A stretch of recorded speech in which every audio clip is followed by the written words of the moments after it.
Hi, I'm Marc, and welcome to the weekly Outside Views report on European politics.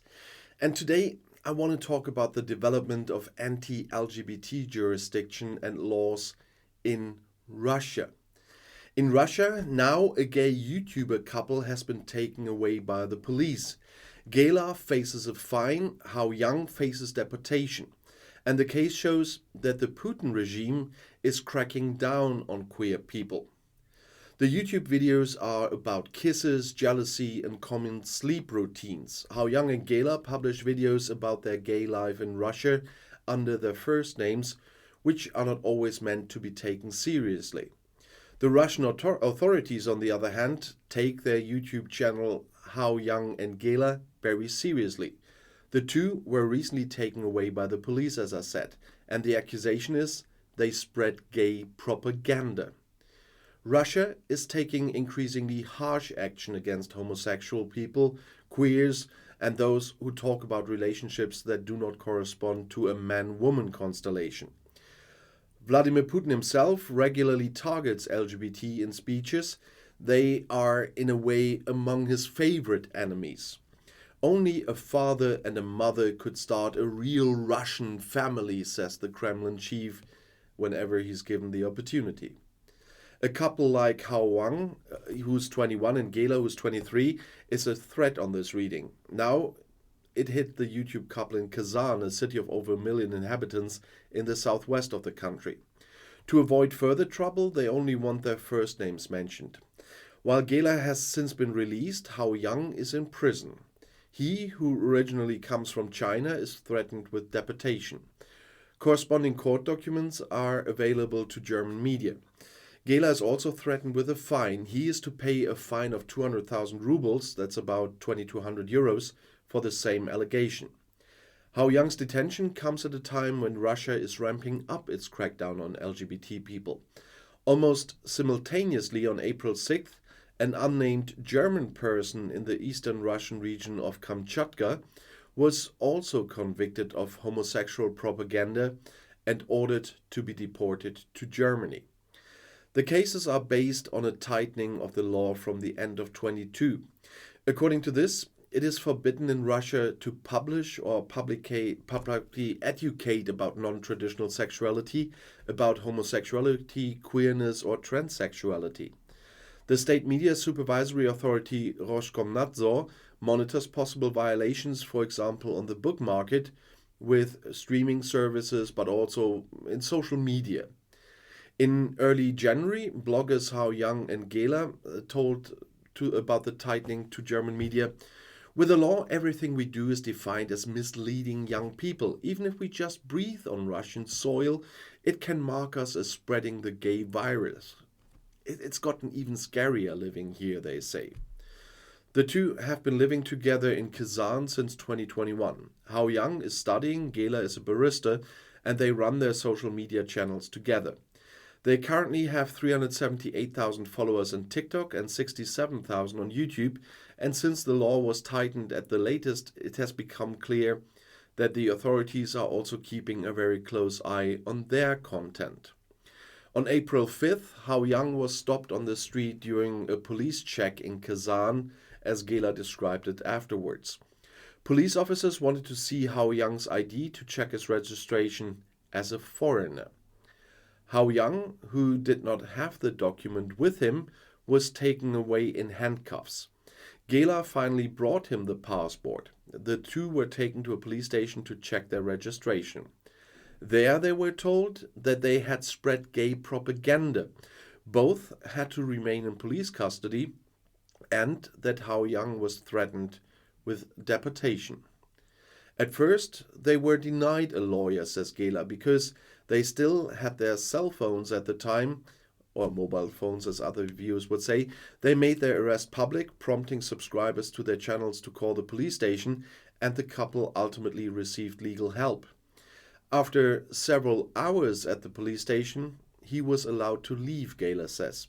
Hao Yang was detained overnight and brought before a court in Kazan the next day. There he was found guilty, and his sentence is 7 days imprisoned, followed by deportation from the Russian Federation. While in detention, he reported to his friend that he had to sleep on the floor. According to the documents, the court was particularly offended that the two touch and kiss in their videos. The court also criticized the fact that 1,791 of the 64,000 subscribers to their YouTube channel were minors. The defense had an opportunity to appeal within 7 days. Adel Chaydashin, the couple's lawyer in Kazan, didn't expect much from the move. He told German media on Wednesday that he was able to visit Hao Yang in detention and he said he's fine, but an appeal has little chance of success. The chances of a release are also slim, what he wrote. The 7-day sentence ended this Thursday and the court made a decision. Gela has previously told German media that he fears his partner will be deported straight from prison or that the detention will be prolonged. And his fears seem to be confirmed, because Hao Yang's lawyer made a statement after the court decision. The decision remains unchanged, he said. He remains in prison for the time being and will be deported from custody to China. After about 30 minutes of negotiations, the decision of the Kazan court was made. How long the detention lasts is unknown. Shortly thereafter, his partner Gela announced via TikTok that he would continue to fight for his partner's release. His own trial is scheduled to take place in about 2 weeks. He himself no longer feels safe in Russia, he writes. Weeks ago, the two fled from Kazan to Moscow at times because of threats. After their return, he no longer dared to go out on the street, says Gela. He's being called more and more often by strangers and insulted on the phone. On social media, users had spread that the police and militias would soon come to Gela and Hao Yang to punish them, as they said. Russia has enacted several laws that have been widely criticized by human rights organizations and activists as discriminatory against LGBTQ individuals, and not only the 22 one I already mentioned. These laws are often referred to as anti-gay laws due to their impact on the rights and freedoms of LGBT individuals in Russia. And here are some more examples, and the 22 I mentioned earlier. In 2013, Russia enacted a law that prohibits the propaganda of non-traditional sexual relationships to minors.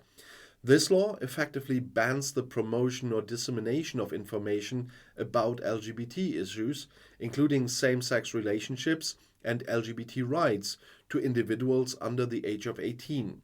It has been criticized for perpetuating discrimination, homophobia, and violence against LGBT individuals, as well as limiting their freedom of expression and assembly.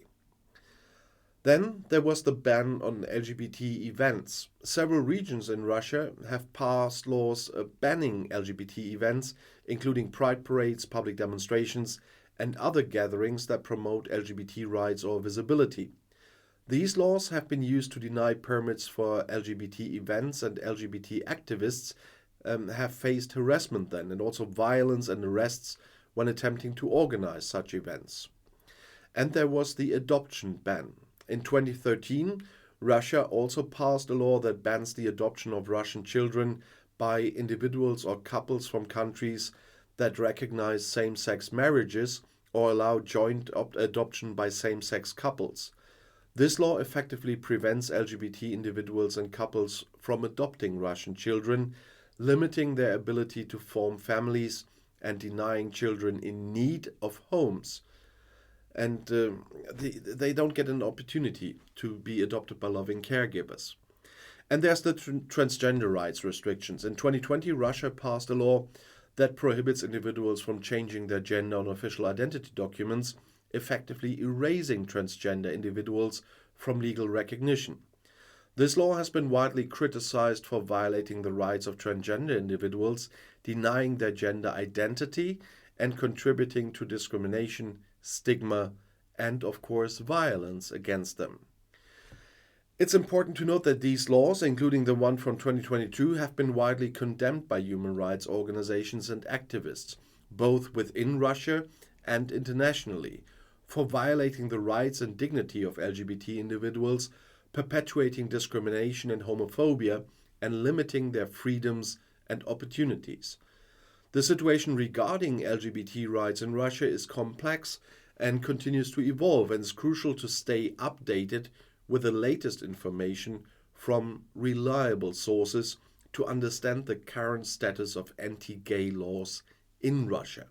And it's nothing that I would want anybody to suffer from. And I've been asked several times before the war if I don't want to come to Russia or to Moscow for some occasions and for some talks. And these rights were exactly the reason why I told them, are you out of your mind? I'm somebody who's not hiding that he's gay. I'm somebody that is living his normal life. And you want me to go to Russia or to work with someone from Russia and meet them there. I cannot even be myself in this country, so I will not set foot in this country. And after the war, the discussion is over anyway, but even before the war, I didn't go. And this development is really scary. And they are not only attacking another country, killing a lot of people, they're suppressing their own people. That is something that really reminds me of the Soviet era. And I'll see you in my next video. I'll be back.